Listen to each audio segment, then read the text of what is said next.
So hello guys, आज हम एक बहुत ही आसान और इंटरेस्टिंग टॉपिक के बारे में बात करेंगे जो कि सीएस एग्जीक्यूटिव के JIGL के सिलेबस में आता है। उस चैप्टर का नाम लॉ ऑफ टॉट्स या लॉ रिलेटिंग टू टॉट्स है। ये काफ़ी आसान चैप्टर है लेकिन काफ़ी दिक्कतें आती है स्टूडेंट्स को। एंड ये उन चैप्टरों में से है जिन चैप्टर में से कम 1 से 2 क्वेश्चन हर टर्म में फिक्स रहता है। तो अगर हम चालू करें तो स्टार्टिंग में ही हम देख सकते हैं कि यहाँ पे लिखा हुआ है कि लॉ रिलेटिंग टू टॉट्स में कि द वर्ड टॉट इज़ ये इसे अंडरलाइन करना बेहद ज़रूरी है।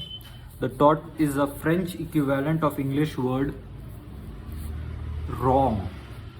The word taught is derived from Latin language, from the word tautum.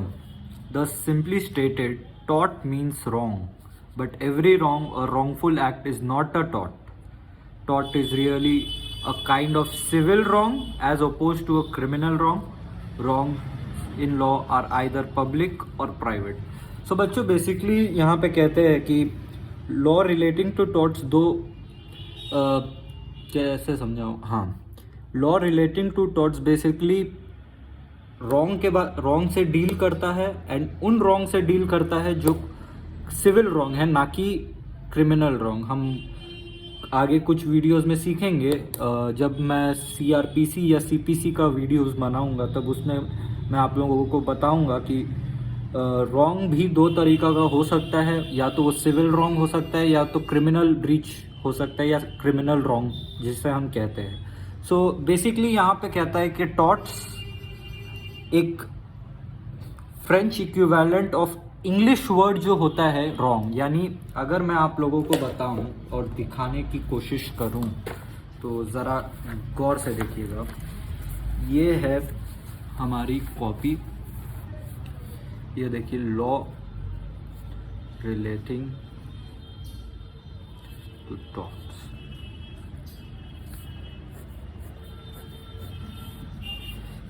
तो इसमें बोल रहा है कि जो वर्ड टॉट है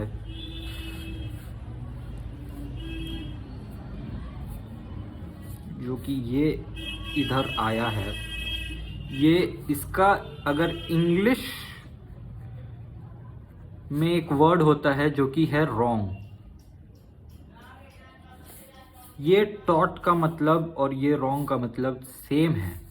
ये टॉट एक फ्रेंच इक्विवेलेंट है for the English word wrong.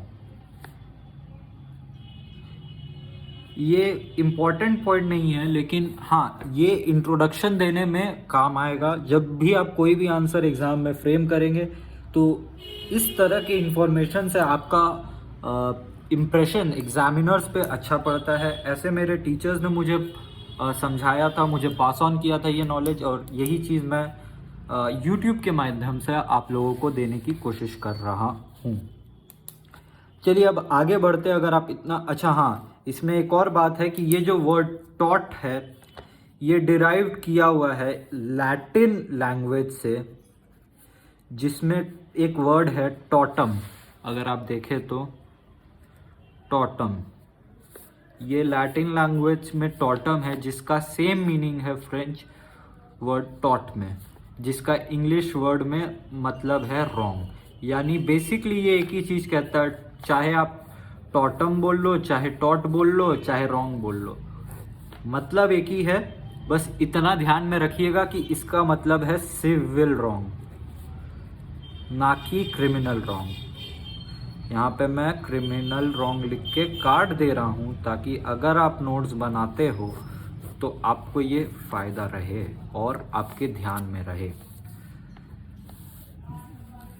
अब अगर मैं आगे बात करूँ तो यहाँ पे बात चल रही है कि broadly speaking, public wrongs are the violations of public law and hence amount to be offenses against the state, while private wrongs are the breaches of private law, wrongs against individual.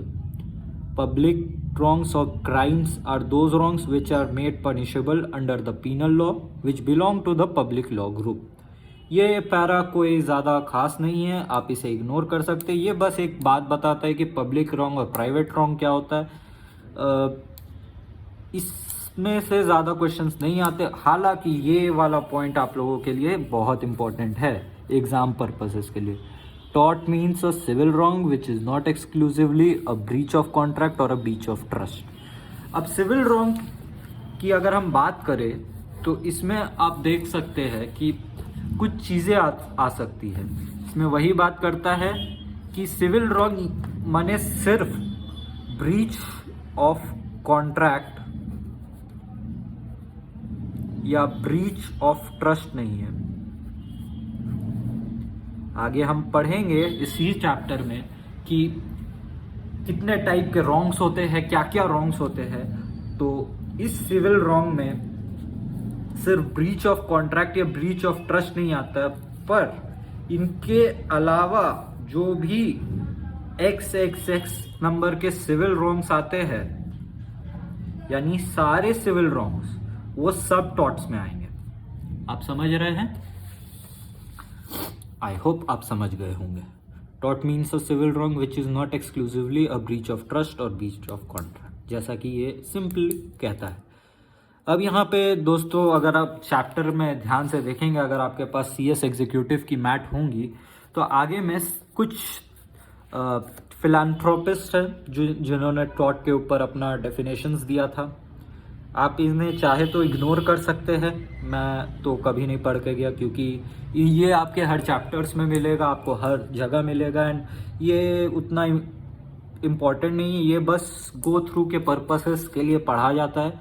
सो इसीलिए मैं go through के purpose में ही आपको समझा देता हूँ कि Salomon एक फिलैंथ्रोपिस्ट थे जिन्होंने डिफाइन किया कि a civil wrong for which the remedy is a common law action for unliquidated damages. यहाँ पे अनलिक्विडेटेड डैमेजेस का नाम अनलिक्विडेटेड डैमेजेस के बारे में कहा गया। अनलिक्विडेटेड डैमेजेस मतलब जो डैमेज कॉज हो चुका है लेकिन जिसके लिए कुछ रेमेडी नहीं मिला है, या कह सकते हैं मॉनेटरी कॉम्पनसेशन अभी तक नहीं मिला है, and which is not exclusively the breach of contract और द ब्रीच ऑफ ट्रस्ट और other merely equitable obligations. Fraser describes it as an infringement of a right in rem. आप लोगों ने कॉन्ट्रैक्ट एक्ट जब पढ़ा होगा या जब हम आगे पढ़ेंगे भी, तब आप लोगों ने देखा होगा कि उसमें right in personam and right in rem वगैरह है। तो वहाँ पे हम आपको अच्छी तरीके से समझाएंगे कि ये राइट इन रेम का मतलब क्या होता है। तो यहाँ पे बस आप पढ़ने के पर्पज से एक बार पढ़ लीजिए कि an infringement of a right in rem of a private individual giving a right of compensation at the suit of the injured party. इसी तरह से विनफील्ड ने भी डिस्क्राइब किया है कि tortious liability arises from the breach of duty preliminary fixed by law. This duty is towards persons generally and its breach is redressable by an action for unliquidated damages.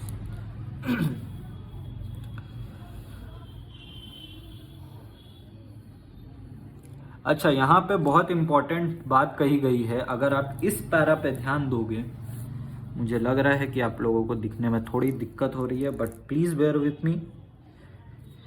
I don't have the right apparatus to shoot a video, but still I am trying so that कि मैं जल्द से जल्द अपने वादे पर खड़ा उतर सकूं और स्टूडेंट्स के लिए कुछ वीडियोस बना सकूं। इस पैराग्राफ में अगर हम बात करें तो बहुत इंपॉर्टेंट बात कहता है कि there are two important elements from all these definitions. जितना भी आप लोगों ने अभी तक टॉर्ट का डेफिनेशंस पढ़ा है उसमें बहुत इंपॉर्टेंट दो एलिमेंट सामने आते हैं जो हर जगह कॉमन है। पहला क्या है? पहला ये है कि that a tort is a species of civil injury of wrong as opposed to a criminal wrong. यानी ये सिंपली कहते हैं कि जो हम लोगों ने ऊपर पढ़ा कि tort is a species of civil wrong and not necessarily a civil wrong, criminal wrong. मतलब कि ये क्रिमिनल रॉन्ग नहीं है, ये एक टाइप का सिविल रॉन्ग है। और दूसरी बात कहता है कि that every civil wrong is not a tort. मतलब यहाँ पे साफ साफ कह देता है कि सारा प्रकार के सिविल रॉन्ग टॉर्ट नहीं होते। Accordingly, it is now possible to distinguish tort from a crime and from a contractor, trust and a quasi-contractor. Distinction between civil and criminal wrongs depends on the nature of the appropriate remedy provided by law. इसमें important point यही है जो ये दो बात कहता है कि सारा टाइप का सिविल रॉन्ग नहीं हो, सिविल रॉन्ग टॉर्ट नहीं होता है, एंड टॉर्ट एक तरीका का स्पीशीज ऑफ सिविल रॉन्ग है. यानी अगर मैं बात करूँ तो हम लोगों ने बहुत जगह पढ़ा होगा कि स्पीशीज एंड जीनस, ये दो वर्ड होते हैं, स्पीशीज एंड जीनस. अगर आप ध्यान दें यहाँ पे तो स्पीशीज और जीनस, जीन्स होता है, जीन्स से स्पीशीज निकलती है. सॉरी मैं उल्टा कह गया, ये स्पीशीज हायर होता है, जीनस लोअर होता है. स्पीशीज सिविल रॉन्ग हो गया and genus is type of civil wrong, यानी एक टॉर्ट. समझे? तो इस प्रकार का कुछ फ्रेमवर्क है. ये आप लोगों ने कॉन्ट्रैक्ट एक्ट में पढ़ा होगा, और कॉन्ट्रैक्ट एक्ट में बहुत सुंदर से ये स्पीशीज और जीनस के बारे में हम डिस्कस करेंगे, और वहाँ पे हम लोग बहुत ही डिटेल में इस बारे में जानेंगे. फिलहाल अगर अब हम मेन चैप्टर में एंट्री लेते हैं तो वो इधर से चालू होगा कि general conditions of a liability for a tort, यानी कब कब liability for a civil wrong यानी टॉर्ट अराइज होता है. As stated earlier, there is no fixed catalogue of circumstances which along and for all time mark the limit of what are torts. यानी ये simply देखिए दोस्तों, ये एक book की बहुत ही खराब लैंग्वेज में बताने की कोशिश की गई है. ये लैंग्वेज थोड़ी टफ लग सकती है, बट क्योंकि मैं ऑलरेडी 3 बार पढ़ चुका हूँ तो मैं जानता हूँ कि क्या कह रहा है, तो आप टेंशन मत लीजिए, मैं समझा देता हूँ. यहाँ पे कहता है कि कोई फिक्स कैटेगरी ऑफ सर्कमस्टांसेस नहीं है. बेसिकली लॉ क्या है ना दोस्तों, कि लॉ को आप एक कैटेगरी में ला देते हो, और उस कैटेगरी, उस पर्टिकुलर इवेंट या उस कैटेगरी के इवेंट को आप कह देते हो कि ये एक तरीका का लॉ है. सपोज करिए कि किसी का मर्डर हो गया, तो वो एक सर्कमस्टांस है. अब मर्डर किस कैटेगरी का सर्कमस्टांस में हुआ, कि वो डेकोइटी विथ मर्डर है, सिर्फ मर्डर है, एक्सीडेंटल मर्डर है, सेल्फ डिफेंस है, कौन सा मर्डर है. तो ये उसी बारे में कहता है कि कोई फिक्स्ड कैटेगरी ऑफ सर्कमस्टांस नहीं है कि हाँ हम ये कह सकते हैं कि ये टॉर्ट्स है. सपोज करिए कि अगर हम बात करें, लॉ रहता है, एक सर्कमस्टांस पे लॉ रहता है, और ये सर्कमस्टांस का कैटेगरी रहता है. सपोज करिए अगर हम कहें कि लॉ रिलेटिंग टू मर्डर है, यानी मर्डर किसी ने किया तो उस सर्कमस्टांस के लिए लॉ बना है. अब ये सर्कमस्टांस के अलग अलग कैटेगरी हो सकते हैं. या तो हो सकते हैं कि इसका एक्सीडेंट हुआ हो, उससे मर्डर हो गया हो, यानी डेथ हो गया हो, यानी बेसिकली एक्सीडेंट हुआ हो. या तो कह सकते हैं कि किसी ने जानबूझकर मर्डर किया हो विथ मेंस रिया, यानी कि गिल्टी माइंड, जिसके बारे में हम लोग फिर आगे पढ़ेंगे. बहुत ही इंपॉर्टेंट कंटेंट है इस चैप्टर का, mens rea. Law relating to accident, mens rea, या फिर सेल्फ डिफेंस एक हो सकता है कैटेगरी, या फिर ड्यू टू अनअवॉइडेबल सर्कमस्टांसेस हो सकता है कि कुछ ऐसा सर्कमस्टांस पैदा हो गया हो जिसमें आप लोगों को अपनी सुरक्षा, अपनी किसी की सुरक्षा के लिए किसी का मर्डर करना पड़ा हो, तो वो एक कैटेगरी ऑफ सर्कमस्टांस है मर्डर का. तो जैसे हमने देखा कि एक लॉ है, वो एक सर्कमस्टांस पे बेस्ड है, और ये सर्कमस्टांस के अलग अलग कैटेगरी हो सकते हैं. इस कैटेगरी में लॉ के अलग अलग फॉर्म्स आ जाते हैं. जैसे एक्सीडेंट में एक्सीडेंट के लिए अलग से लॉ बना हुआ है, मर्डर के लिए अलग से लॉ बना हुआ है, डेकोइटी विथ मर्डर के लिए अलग से लॉ बना हुआ है, सेल्फ डिफेंस के लिए आगे हम पढ़ेंगे कि सेल्फ डिफेंस के लिए अलग से लॉ बनाया हुआ है. तो ये कैटेगरी के बारे में बात करता है. और चलिए फिर से पढ़ते हैं ताकि आप सबको अब और क्लैरिटी के साथ पता चल सके कि there is no fixed catalogue of circumstances, यानी एक फिक्स्ड इवेंट्स ऑफ सर्कमस्टांसेस नहीं है जो कि अलॉन्ग विद टाइम लिमिट कर सकता है कि टॉर्ट्स ये है और ये नहीं है. यहाँ पे साफ साफ कर रहा है कि mark the limit of what are torts, यानी सिंपली कह रहा है कि बता सके कि हाँ ये टॉर्ट्स है, ये टॉर्ट्स नहीं है, इस चीज को हम टॉर्ट्स बोलेंगे, इस चीज को हम टॉर्ट्स नहीं बोलेंगे.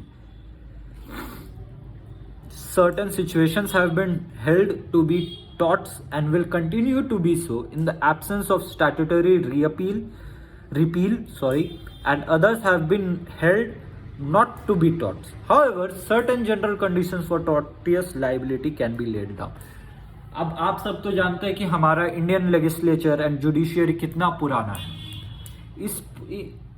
इतने पुराने होने के वजह से हमारे जुडिशियरी को एक बहुत ही बेनिफिट मिला हुआ है, वो है एक्सपीरियंस का।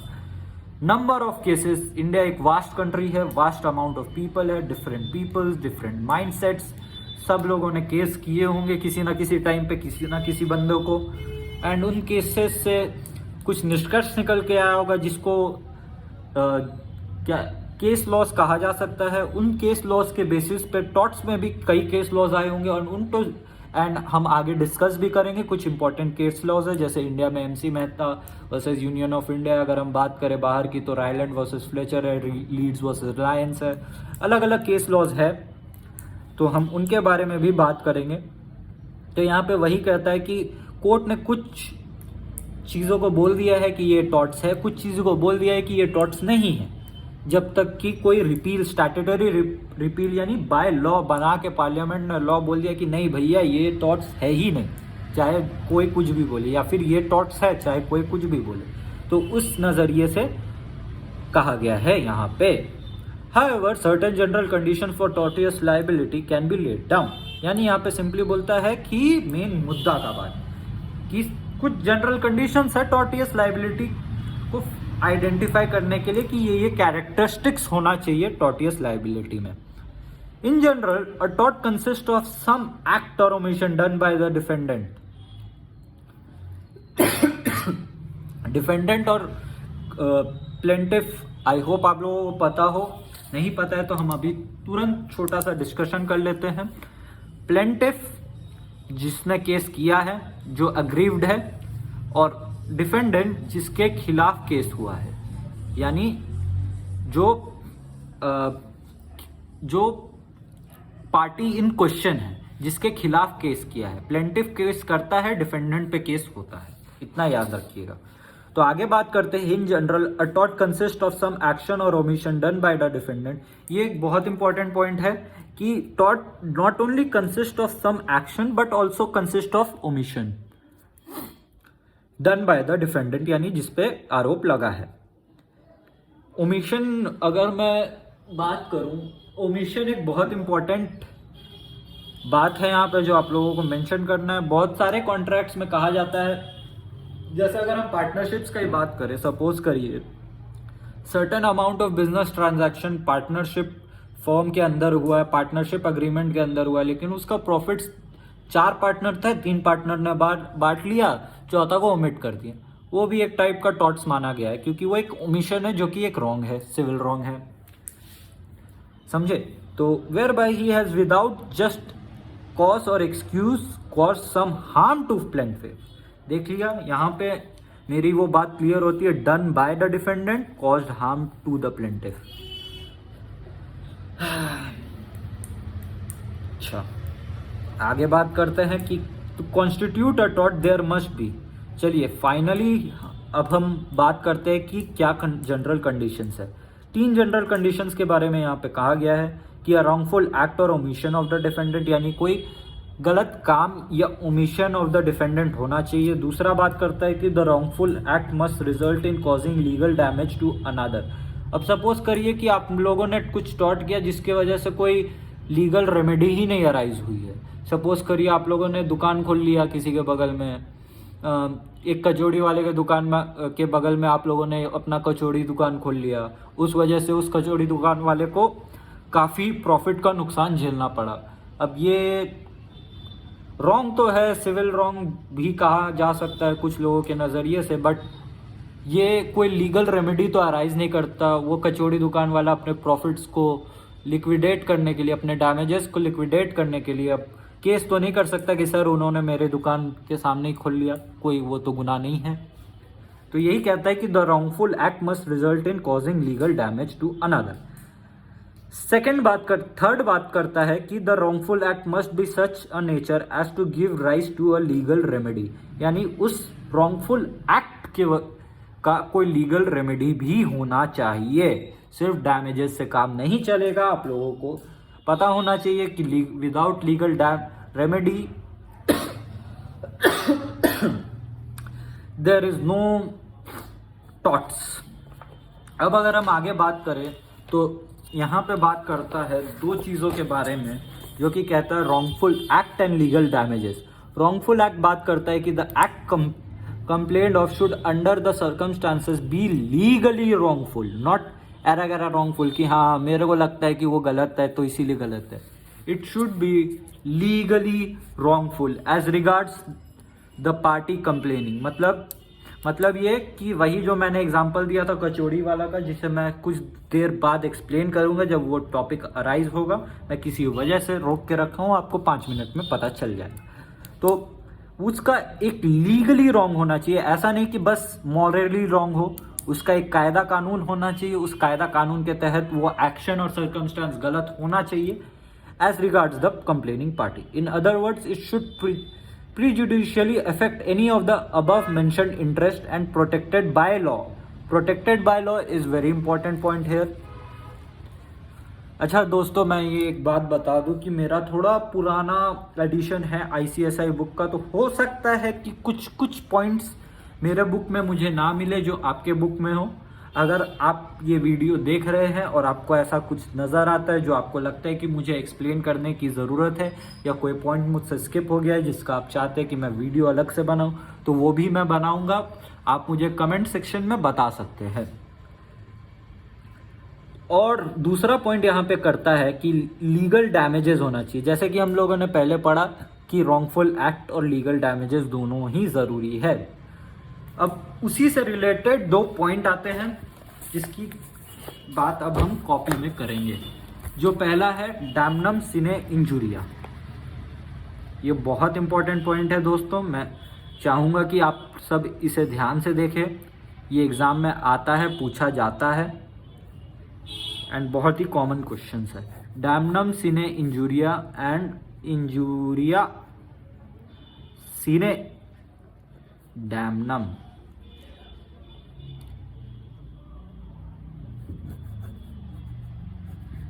इसका मतलब है damages without injury to law. और इस वाले का मतलब है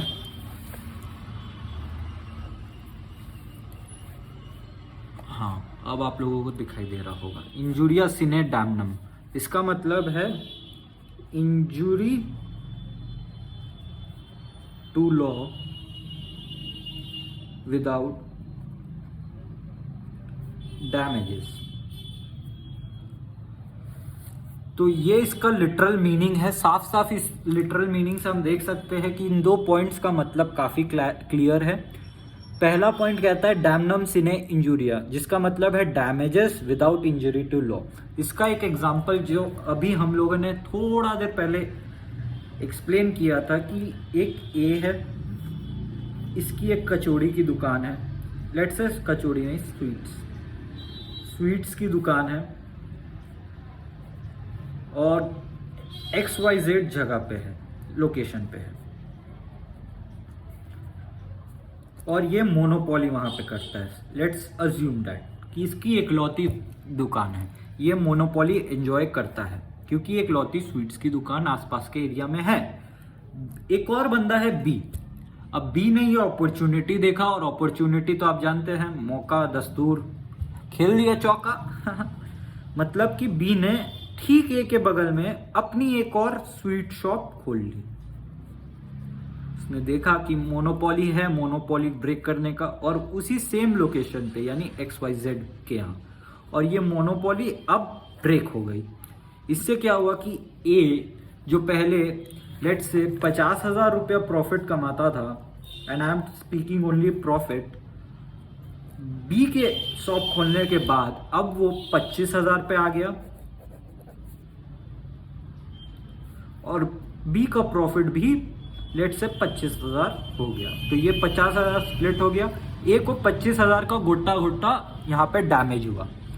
तो जैसा कि यहाँ पे डैमेजेस 3 बात देखी जाएगी। यहाँ पे देखिए डैमेजेस, इंजुरी टू लॉ, 3 नहीं एक्चुअली 2 ही देखना पड़ेगा। डैमेजेस है ए को, हाँ है, अच्छा 3 कर ही देते इसको, सूट अवेलेबल और नॉट।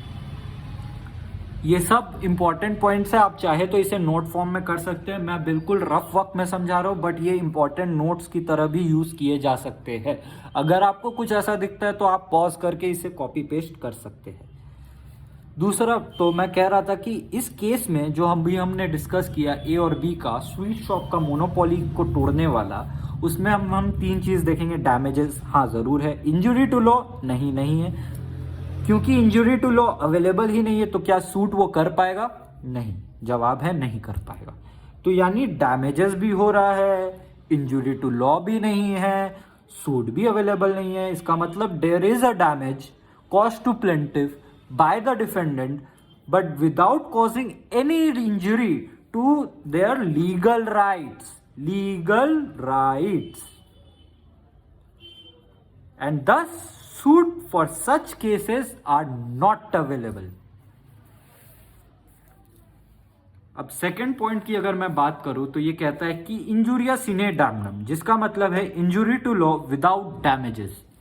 यानी अगर मैं इसका एक प्राइम एग्जाम्पल आप लोगों से पूछूं तो इसका एक प्राइम एग्जाम्पल हो सकता है ट्रेसपासिंग इन प्राइवेट लैंड। क्या कोई ट्रेसपासिंग यानी घुसपैठ कर लेना, जैसे सपोज करिए कि हम मूवी सब में देखते हैं कि किसी दूर दराज खेत खलियान में कोई चोर लुचक के घुस जाते हैं और फिर खेत से मतलब भागा दौड़ी मचाते हैं, खेत टू खेत क्रॉस करते हैं, तो उससे एक टाइप का ट्रेसपासिंग करते हैं। मतलब बेसिकली किसी और के लैंड में बिना पूछे घुस जाना और फिर अगर उसकी मर्जी ना हो और वो ज्यादा ही फोर्स करे तो निकल जाना। बेसिकली ट्रेसपासिंग उसे ही कहते हैं। तो ट्रेसपासिंग इन प्राइवेट लैंड, क्या यहाँ पे डैमेजेस होता है? कोई लिटरली नहीं, वो बस एक प्रॉपर्टी में घुसा जा रहा है, इलीगली घुसा जा रहा है, तो हाँ इंजुरी टू लीगल राइट्स, क्योंकि ये प्राइवेट प्रॉपर्टी है तो यहाँ पे इंजुरी तो है क्योंकि वो उसका जमीन है, वो चाहे तो जिसको एंट्री दे, वो चाहे तो किसी को ना दे। लेट्स अज्यूम कि वो ना ही देता है, तो इंजुरी टू लीगल राइट्स है। 10 सूट्स ये अवेलेबल और नॉट, जवाब है अवेलेबल है। यानी इंजुरिया सिने डैमनम, यानी इंजुरी टू लीगल राइट्स या injury to law without causing any damage to an individual या टू अ पर्टिकुलर एंटिटी। तो इन दोनों में से अभी हमने समझा कि injuria sine damnum and damnum sine injuria. तो मुझे बताइए दोस्तों कि कौन सा वाला इसमें सूट्स अवेलेबल है, यानी केस किया जा सकता है बेसिकली। तो इसका जवाब रहेगा कि इंजुरिया सिने डैमनम वाले केसेस में केस किया जा सकता है, सूट किया जा सकता है, सूट प्रोसीड किया जा सकता है दूसरे के अगेंस्ट। लेकिन डैमनम सिने इंजुरिया में क्योंकि यहाँ पे कोई लीगल राइट इंजर नहीं हो रहा है किसी का, ब्रीच नहीं हो रहा है किसी का, तो हम कह सकते हैं कि इसे सूट नहीं किया जा सकता, यानी सूट पे प्रोसीड नहीं किया जा सकता। आइए देखते हैं अब बुक में क्या कहता है। बुक में भी अगर आप ध्यान से देखें दोस्तों तो डैमनम सिने इंजुरिया, इंजुरिया सिने डैमनम का बात किया है। एकदम सेम वही जो मैंने अभी समझाया, वही सब चीज आपको यहाँ पे देखने मिलेगा। मैं अभी खाली एक रीड पोर्शन कर चुका हूँ, समझाने का पोर्शन मैं पिछले कुछ मिनटों में कर चुका हूँ। तो डैमनम मीन्स हार्म, लॉस और damage in respect of money, comfort, health etcetera. Injuria means infringement of a right conferred by law on the plaintiff, यानी लीगल राइट का इन्फ्रिंजमेंट। The maxim means that in a given case a man may have suffered damage and yet have no action in tort because the damage is not an interest protected by the law of torts. यानी वही सब बात वापस repeat किया जा रहा है। अगर आप इंजुरिया सीने डामनम में देखें, it means injury without damage where there is no damage resulted, yet it is an injury और wrong in tort, that is where there is infringement of a legal right not resulting in harm but plaintiff can still sue in torts। अब यहाँ पे एक और the legal remedy के बारे में बात किया जाता है, जो कि थर्ड कंडीशंस था टॉर्ट के लिए कि लीगल रेमेडी एग्जिस्ट करती है कि नहीं। अभी तक के लेक्चर में मैं समझता हूँ कि लीगल रेमेडीज के बारे में आप जान ही गए होंगे कि डैमेजेस लेना, इंजंक्शन ऑर्डर पास कराना वगैरह वगैरह, अलग अलग टाइप की लीगल रेमेडी होनी चाहिए। लेकिन टॉर्ट होने के लिए ज़रूरी है कि लीगल रेमेडी एग्जिस्ट करता है। अगर लीगल रेमेडी एग्जिस्ट नहीं करेगा तो टॉर्ट्स नहीं होगा। एक और टॉपिक जिसके बारे में हम बात करेंगे यहाँ पे वो है मेंस रिया। मेंस रिया एक लैटिन मैक्सिम से आता है जिसका फुल फॉर्म है actus non facit reum nisi mens sit rea, जिसका सिंपली मतलब है act itself does not constitute a crime unless it is done with a guilty mindset या गिल्टी इंटेंट या क्रिमिनल माइंडसेट जिसे हम कहते हैं। Act itself does not constitute a crime unless done with guilty mind. Actus non facit reum nisi mens sit rea, यानी act itself does not constitute a crime unless done with guilty mind. अब हम पढ़ते हैं कि ये क्या बोलता है। तो यहाँ पे वही बोलता है कि how far a guilty mind of a person is required for a liability for tort. जी हाँ दोस्तों, अगर आपसे क्राइम हुआ है तो ज़रूरी है कि एक गिल्टी माइंडसेट भी होना चाहिए। तो यहाँ पे वही कहता है कि general principle lies in the maxim actus non facit reum nisi mens sit rea, that means that the act itself creates no guilt in the absence of a guilty mind. अगर गिल्टी माइंड नहीं है तो कोई guilty crime भी नहीं हुआ है। It does not mean that for the law or torts the act must be done with an evil motive, but simply means that mind must conquer in this act. The act must be done either with wrongful intention or negligence। मैं यहाँ पे बता दूं कि negligence को भी माना जाता है कि mens rea है। However, to this principle cases of absolute or strict liability are exceptions। पहले दोस्तों मैं चाहूंगा कि आगे प्रोसीड करने से पहले आप लोग समझ जाए कि acts non facit reum nisi mens sit रिया का मतलब क्या होता है। Actus non facit reum nisi mens sit रिया का मतलब होता है कि act itself does not constitute a crime unless done with guilty mind, यानी कोई भी क्राइम, कोई भी एक्ट गलत नहीं होता जब तक गिल्टी माइंड, नेग्लिजेंस या क्रिमिनल इंटेंशन से नहीं किया जाता। लेकिन अगर ये आगे डिस्कस होने वाले कंडीशंस अट्रैक्ट हो गए माय डियर फ्रेंड, तो फिर तो आपको मेंस रिया प्रूफ करने की दरकार ही नहीं है। और इसी के साथ अब हम एंटर करते हैं काइंड्स ऑफ टॉर्टियस लाइबिलिटी, कि टॉर्टियस लाइबिलिटी कितने प्रकार के होते हैं। टॉर्टियस लाइबिलिटी बेसिकली 3 प्रकार के हो सकते हैं, स्ट्रिक्ट और एब्सोल्यूट लाइबिलिटी, विकारियस लाइबिलिटी और vicarious liability of the state. Strict और एब्सोल्यूट यानी एकदम कड़क, एकदम स्ट्रिक्ट लाइबिलिटी, इसमें कुछ पूछा नहीं जाएगा। इन सम torts the defendant is liable even though the harm to the plaintiff occurred without intention or negligence on the defendant parts. In other words, the defendant is held liable without fault, यानी कोई mains रिया नहीं था, कोई defendant का fault भी हो सकता है ना हो, लेकिन फिर भी उसको लायबल माना जाएगा। In other words, the defendant is held liable without fault और ये कुछ कुछ केसेस में देखा गया है, यानी कोर्ट इन केसेस में स्ट्रिक्ट और एब्सोल्यूट लाइबिलिटी मानेगा और टॉर्ट्स अट्रैक्ट होगा और गिल्टी माइंड, मेंस रिया, क्रिमिनल इंटेंशन, नेग्लिजेंस को इग्नोर किया जाएगा और आपको कसूरवार ठहराया जाएगा। तो फॉलोइंग कैटेगरीज है, और वो फॉलोइंग कैटेगरीज है liability of inevitable accident, liability for inevitable mistake और vicarious liability for wrongs committed by others. एक एक करके एंट्री लेते हैं तीनों में।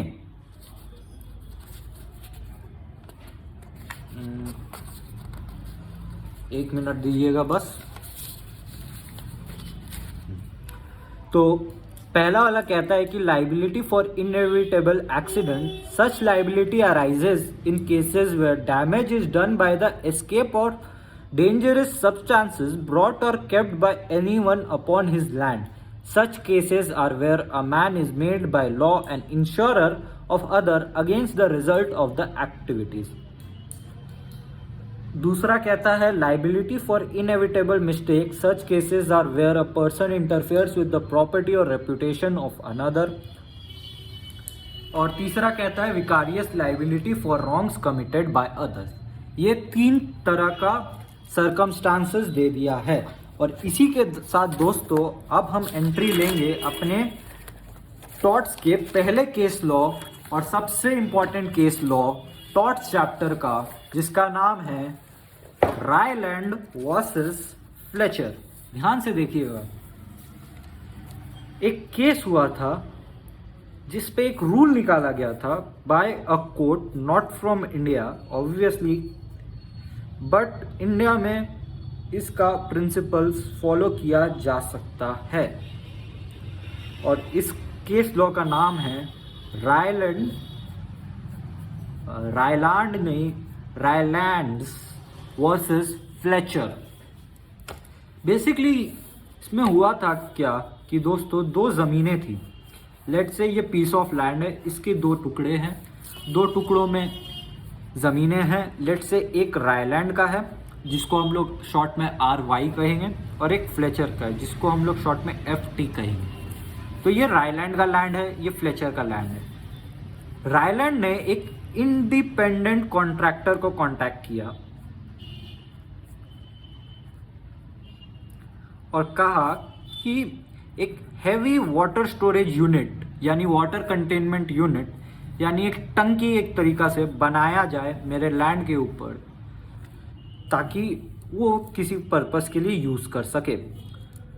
इंडिपेंडेंट कॉन्ट्रैक्टर और रायलैंड दोनों ही ने ध्यान नहीं दिया कि इस लैंड जो है इसके नीचे माइन शाफ्ट्स थे, पुराने old mine shafts. Old mine shafts यानी कह सकते एक तरीका का बारूद है। इस बारूद और ये बारूद से ये लैंड पूरा भरा हुआ था और इस पे एक बहुत ही बड़ा वाटर रिजर्वायर इंडिपेंडेंट कॉन्ट्रैक्टर ने बना दिया। इस वाटर रिजर्वायर पे पानी भरा गया। अब इतना पानी भरा होगा तो प्रेशर आया होगा, प्रेशर की वजह से लैंड पे प्रेशर पड़ा, लैंड पे प्रेशर पड़ा तो माइन शाफ्ट पे प्रेशर पड़ा होगा। एक सर्टेन यूनिट ऑफ प्रेशर के बाद यानी एक सर्टेन अमाउंट ऑफ प्रेशर के बाद यहाँ पे धमाका हुआ, क्योंकि माइन शाफ्ट यानी बारूद पे बहुत ज़्यादा प्रेशर था। प्रेशर की वजह से वो फट गए और फटने के बाद ये रिजर्वायर टूट गया। हालांकि क्योंकि ऑब्वियसली अगर आपके लैंड पे इतना ज़्यादा माइन शाफ्ट्स होगा, बारूद होगा और इतना प्रेशर होगा तो धमाका बड़ा होगा। धमाका होने की वजह से लैंड पे जो प्रॉपर्टी बना होगा वो डिस्ट्रॉय होना लाजमी सी बात है। लेकिन केस कहाँ हुआ दोस्तों? केस अभी तक नहीं हुआ। केस हुआ जब ये टूट गया। ये टूटने के बाद पानी सीधा फ्लेचर के पानी, क्योंकि रिजर्वायर पे अब थोड़ा टंकी भरेगा पानी तो होगा नहीं, एक बड़ा कंटेनमेंट यूनिट बनाया गया है, वाटर कंटेनमेंट यूनिट बनाया गया, तो ऑब्वियसली पानी भी भारी मात्रा पे होगा। अब फ्लेचर, अब क्या हुआ कि रायलैंड पे जब लैंड पे जब धमाका हुआ और टंकी ब्लास्ट हो गई तो पानी सीधे फ्लेचर के लैंड के तरफ निकलने लगा और क्योंकि यहाँ पे कुछ माइंस थी, पानी माइंस के अंदर घुसा, पूरे माइंस को भर दिया और डैमेजेस भी क्रॉस कर दिया, लीगल राइट भी इन्फ्रिंज कर दिया, यानी पूरी तरह से बर्बाद कर दिया फ्लेचर ने।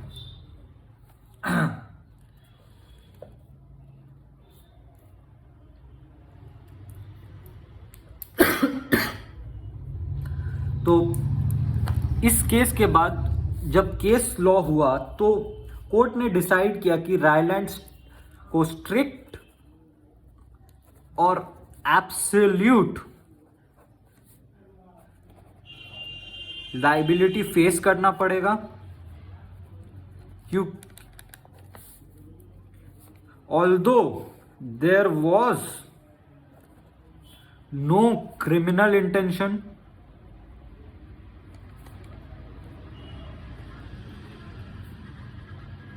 और मेंस रिया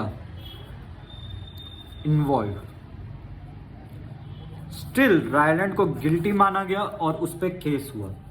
तो इन चीजों में अब आप देखिएगा कि 3 बहुत ही इंपॉर्टेंट टॉपिक जो हम लोगों ने डिस्कस किए थे वो सभी के सभी ये केस लॉ में एग्जिस्ट करते हैं। वो 3 इंपॉर्टेंट टॉपिक है, एक इनएविटेबल एक्सीडेंट यानी तबाह होना इस वाटर रिजर्वोयर का, इनएविटेबल मिस्टेक यानी ignorance of this old mine shafts और उसका कॉन्सिक्वेंसेस कि वो फट सकता है एंड ये सब हो सकता है, यानी एक मिस्टेक, और vicarious liability for wrong committed by others यानी इंडिपेंडेंट कॉन्ट्रैक्टर की नेग्लिजेंस की वजह से भुगतना किसको पड़ा, रायलैंड को, यानी पहला इनएविटेबल एक्सीडेंट,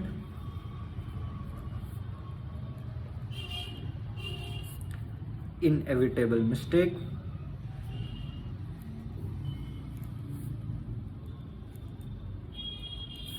और तीसरा विकारियस लाइबिलिटी फॉर अदर्स। इस अदर्स में सिर्फ और सिर्फ इंडिपेंडेंट कॉन्ट्रैक्टर्स नहीं आते, अदर भी आते हैं, वो हम डिस्कस करेंगे राइट नाउ। सो इस केस लॉ के बाद हुआ क्या कि 3 तरीके के सर्कमस्टांसेस अवेल हो गए लाइबिलिटी फॉर इनएविटेबल एक्सीडेंट। अब जो कि आपको अगर केस लॉ समझ में आ गया होगा तो आपको ये तीनों सर्कमस्टांसेस कैटेगरीज पढ़ने में दिक्कत नहीं आएगी। पहला है liability for inevitable accident. Such liability arises in case where damage is done by the escape of dangerous substance brought और kept by anyone upon his land. आपको याद होगा माइन शाफ्ट्स आया था, लैंड पे आया था, लैंड पे बिछाया गया था, उस पर रिजर्वर बना गया, वाटर का एस्केप हुआ, तो ये सब के सब वो एक केस लॉ में अवेलेबल है।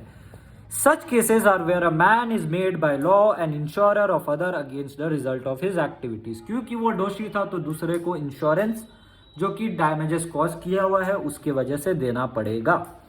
फिर दूसरा बात करता है इनएविटेबल मिस्टेक्स का। Such cases are where a person interferes with the property और रेपुटेशन ऑफ अनदर, यानी दूसरे के प्रॉपर्टी या फिर रेपुटेशन, जिसको हम लोग कह सकते हैं कि एक तरीके का डेफेमेशन, उससे पंगा लिया तो। और दूसरा विकारियस लाइबिलिटी फॉर अदर्स, यानी responsibility in such cases is imputed by law on grounds of social policy और expediency. These cases involve liability of master, एक बहुत ही important point, involve liability of masters for the acts of his servant, यानी one who acts through another is acting through itself. आप लोगों ने सुना होगा, बहुत ही पुराना सेइंग है, इसका एक लैटिन मैक्सिम भी था,